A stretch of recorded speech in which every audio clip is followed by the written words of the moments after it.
Isang high-value individual ang arestado sa inilunsad na search warrant operation ng otoridad matapos mahulihan ng hinihinalang shabu sa General Santos City.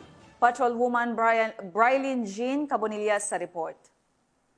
Ng operatiba ang isang high-value individual sa isinagawang operasyon ng mga tauhan ng Gensan PNP sa Barangay Katanggawan, General Santos City, nito lamang ika-27 ng Setyembre 2025. Kinilala ni Police Major Robert Forrest, Station Commander ng Police Station 9, General Santos City, ang suspect na si alias Adon, 36 anyos, byudo at residente ng nasabing lugar. Naaresto ang suspect sa pinagsanib puwersa ng mga tauhan ng General Santos City Police Office, Regional Intelligence Division 12 at Gensan, Regional Intelligence Unit 12.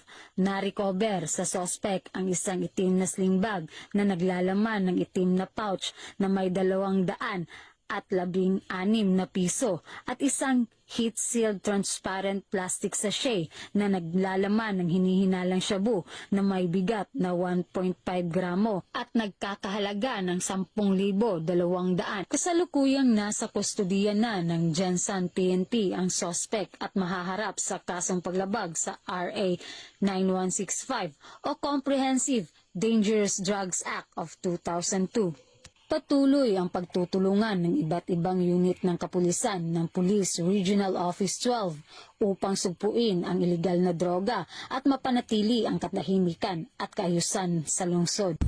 Mula dito sa Police Regional Office 12, ako po inyong PNN Correspondent, Patrolwoman Brylin Jean Cabonillas, alagad ng batas, tagataguyod ng Balitang Pulis.